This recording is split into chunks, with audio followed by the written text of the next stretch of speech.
you have walked into Indian shops, Yes. or Asian shops, businesses that have been running for over 10 years, and you see, you may just think they're just selling simple things, cosmetics or apparel, that kind of stuff. Yeah.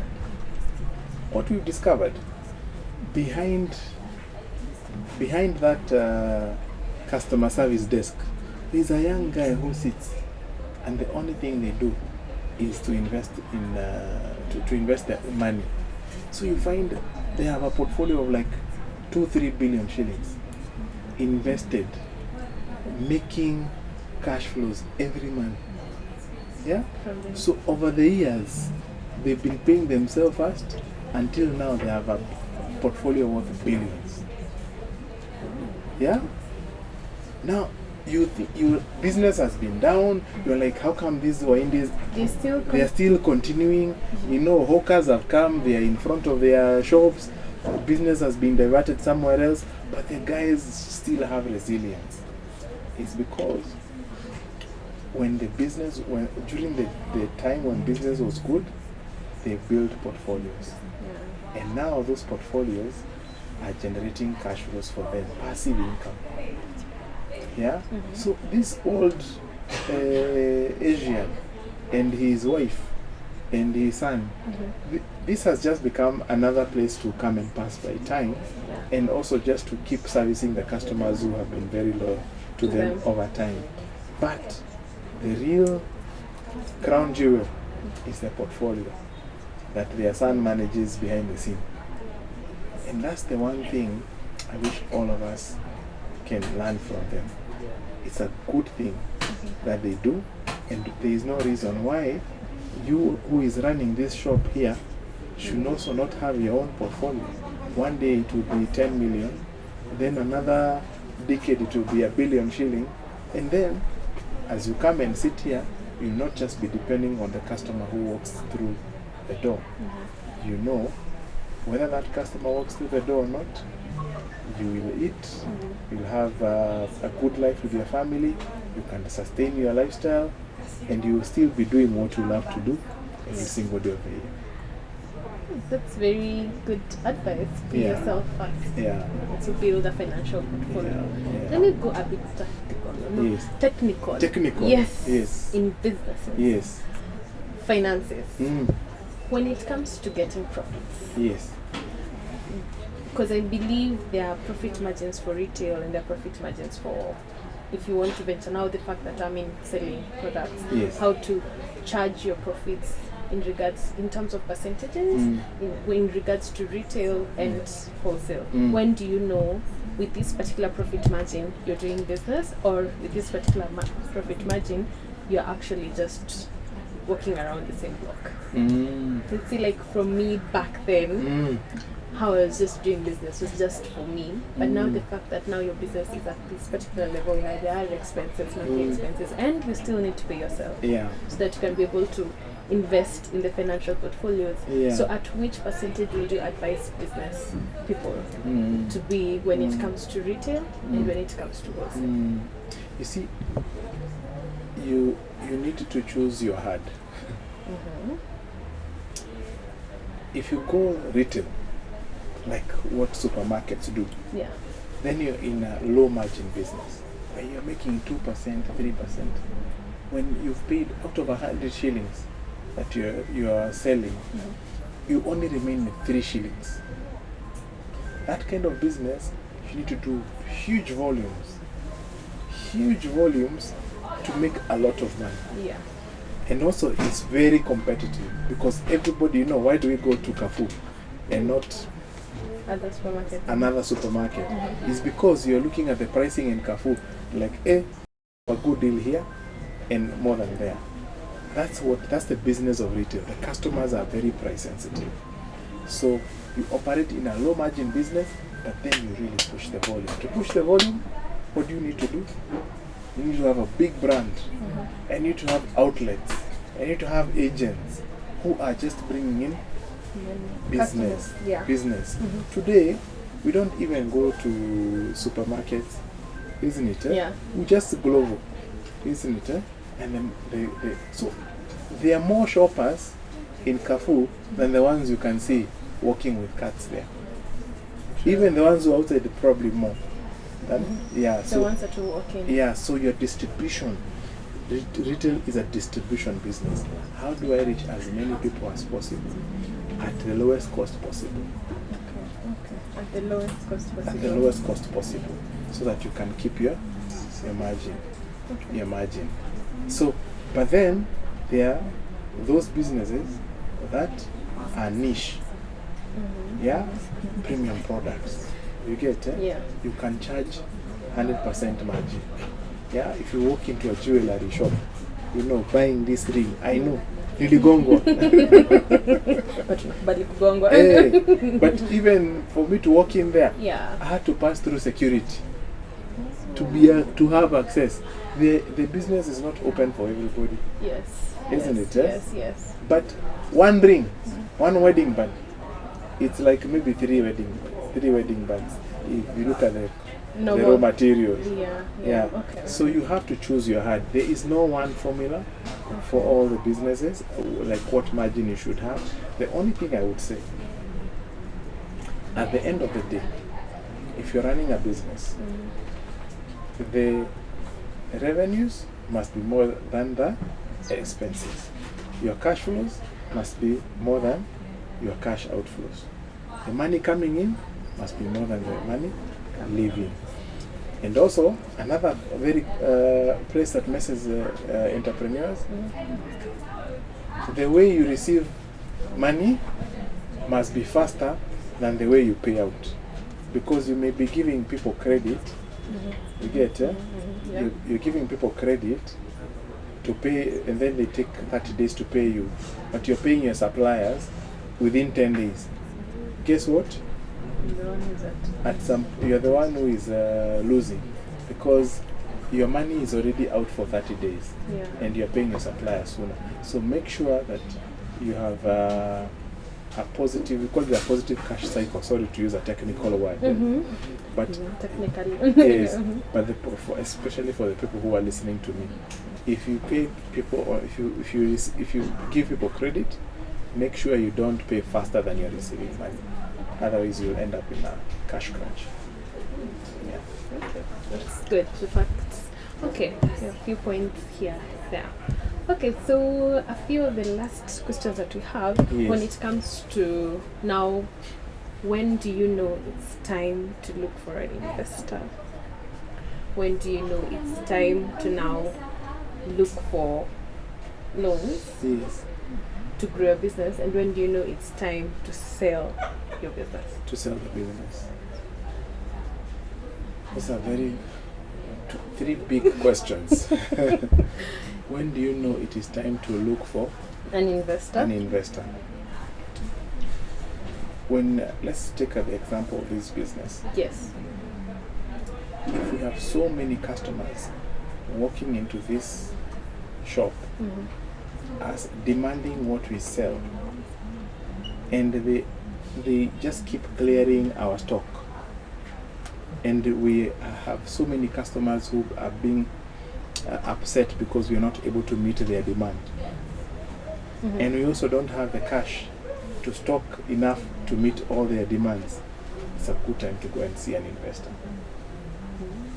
And every investor will look for someone like you. In fact, you will not have to look for an investor. We will look for you. I will be here to tell you, do you need money? The banks will be looking for you, because you have more demand than supply. The other one was, when is the time to? You feel like it's best now for you, instead of looking for an investor, because an investor will also expect something in return. Yes. Either in shares, ownership. And now there's where that you're not really ready for that investment route, so you're okay with taking a loan. Yeah, so let me say something else. An investor also, when you're looking for an investor, also, you just don't need money. You need a think tank. You need somebody who will bring you more than money. You need somebody who will say, I want to onboard Piers as my co-investor, because buyers is good at marketing than me. You get, buyers will come with something that I don't have, a skill that I don't have. So always look for that thing. And also, let me say that thing. Your business partner is almost same level with the person you marry. You get, Yeah. In fact, one of my friends used to tell me, I'd rather be in a bad business with a good partner than be in a good business with a bad partner. Because a bad partner will cause you headaches, even if you have a very good business. You get, Yes.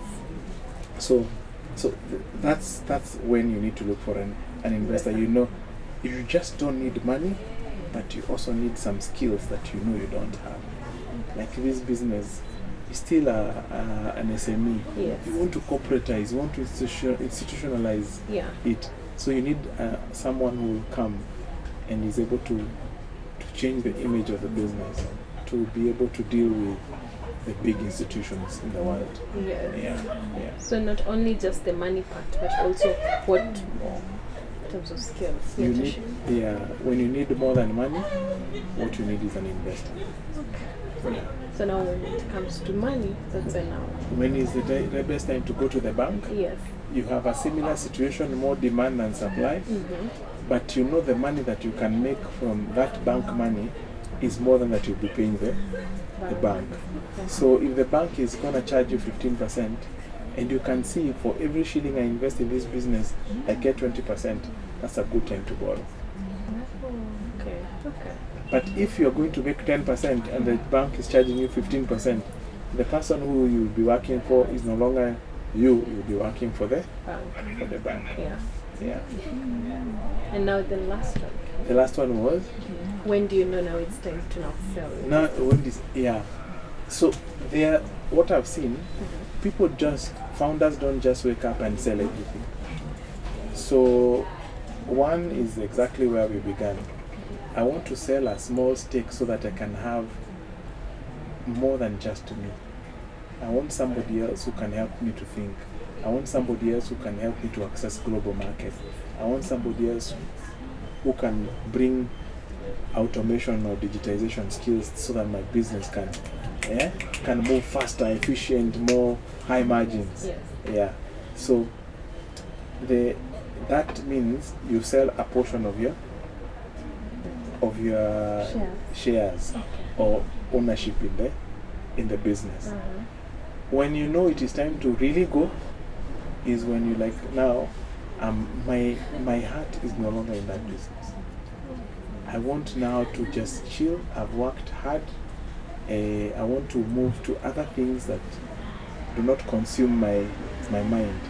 I've seen there's a gentleman who was called Fred Flick.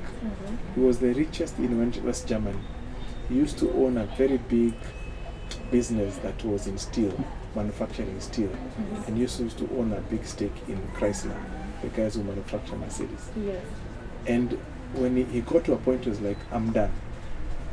I do not see my children being able to do what I've been doing. So he sold everything, and then he started a portfolio. You know this one? Yeah. Where he just invests small amounts of money in very many people's businesses, but he's not operationally involved in running those businesses. They never want to be major stakeholders. They are just financial investors. They're like, you're a good entrepreneur. Okay, sour. I'm giving patients some money. I'll just own 5% of her business or 10%, and then I'll sit and get dividend. So when you really want to sell your business entirely is when you I want to chill, or that business is just not working, and you believe somebody else may have better chances of making it work than yourself. Okay. That's good points. Yeah. So also that's also in regards, at the end of the day, you really need to make sure Yes. you have saved, you have a financial portfolio. Yes. And you see, all these times that you're selling, you're building your portfolio. Yeah. Yeah, you're building your portfolio. The whole idea of money is always one and one only. to get to a place where money is working for you and you, not you working for money.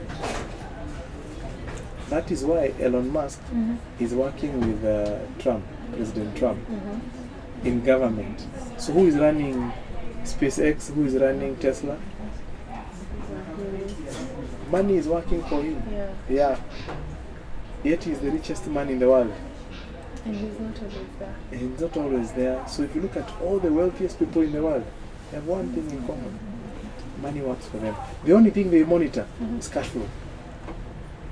It's cash flow, portfolio. Portfolio is the core business. This thing unafanya hapa, in side hustle. The money you're putting in the Nabo capital, that's your core business. Okay.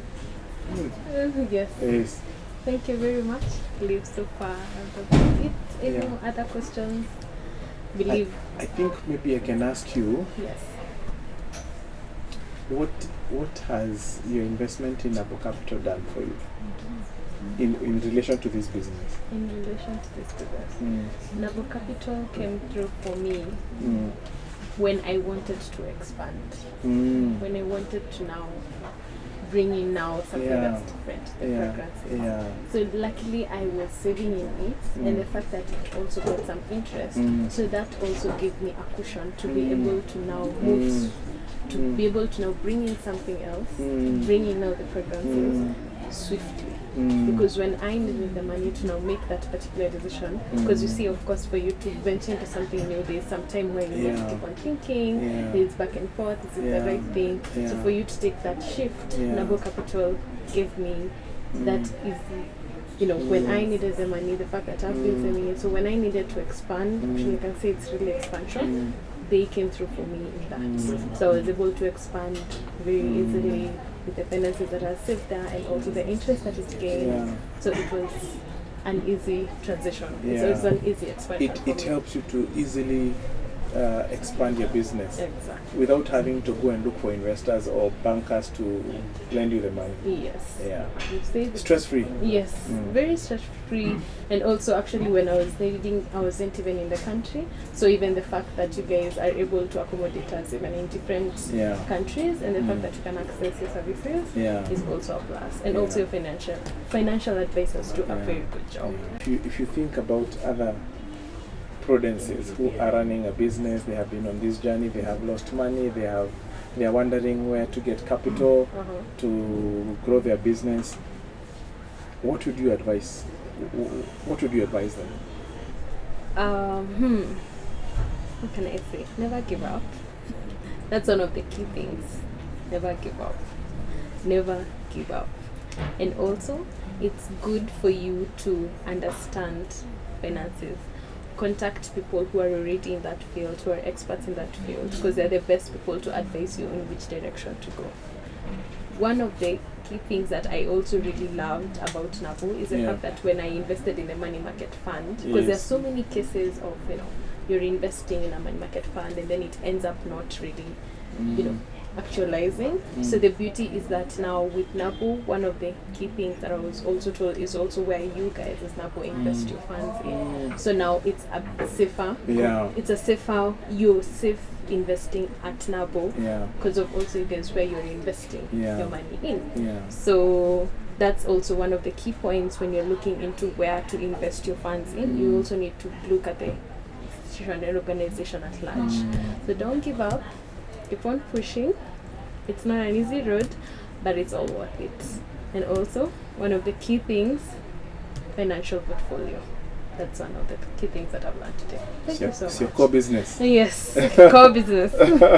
Yes, thank you so much, Fire. Thank you. It was a lovely conversation. Yes. In case of anything, of course, in case I need more financial advice, I'll come to Nabo. Try and talk to them. Patience, I really look forward to seeing your story. Thank you. Because you have gotten so many things right, and I don't think you've even understood how many good things you've gotten right. Keep doing what you're doing, you're on the right path. And I believe today we have more energy and some new insights. Yes. And I think they will take you very far. As I think for me, as I think about I reflect on your story, and I think about other people who are like you out there. I want to tell them, learning from you, it is a big plus to be smart. Running a business is not for those people who did not do well in school, or who did not fit in what the society would demand of them. Running a business is truly for smart people. The other thing I've learned from you, you do not need a shilling to start a business. All you need is a customer. When you find your first customer, you will find your capital. And the other thing I've learned from you is that running a business is a marathon. It's not a sprint. You grow step by step. You started by delivering, products, cosmetic products, and you ended up now owning your own products. You started importing. So you can see very gradual steps going one direction, up, up, up. So make sure that you learn every stage, grow with your business on every stage. The other thing that I've really learned from you, you are ruthlessly frugal. Yeah? Yes. You didn't start by taking a big office, renting, and all unnecessary expenses. You started from home, you started from school, you started with as zero expenses as you could get. So you gave yourself the best chance. And that, I can see it through, you graduated to renting a shelf, to sharing this space with 3 partners, and eventually they are all gone and you're now able to do it yourself. I can see that graduation. So being frugal is one signal of a good entrepreneur. So give your business the best chance to survive. The other thing is this: even with the best intentions, even with the smartest brains, guess what? At some point in business, you will pay tuition. Yeah. You will be taught something that nobody ever taught you, and it may be a difficult moment. You may feel sad, but please bounce back. Rise up. You're not the first one to ever lose money. You're not the first one to pay school fees. In fact, when that happens, just call it school fees or tuition fees, and move forward. Have a good support network around you to support you during such times, and even in good times to celebrate with them. But it's a journey. Learn from it, dust yourself off, and keep going. The other thing is this: when you're running a business, don't just depend on what comes from the business. Start a portfolio. Have 2 businesses. One, that business; the other one, your portfolio. Make sure that they are working together. When you need to expand your business, you will take money from the portfolio, put it in the business. When your business is growing and you have excess cash flows, put the excess cash flows in your portfolio. Have those 2 businesses working together, and no one will catch you. No one in this city. Run your business like a Muindi. Run your business like an Indian. And people will be wondering, what is your magic bullet? But you know the secret. Behind the business is a growing portfolio. Yes. And eventually, remember, you will not run your business forever. So plan for a time where you are not present in that business, where that business is giving you cash flows and your portfolio is giving you cash flows without you showing up. Then you'll have gotten true financial freedom. If your business does not get to a place where it can run itself, then you will be running a kiosk for the rest of your life. So my prayer is that you run an enterprise, not a kiosk. Yes. Be unbound. Shalom. Okay.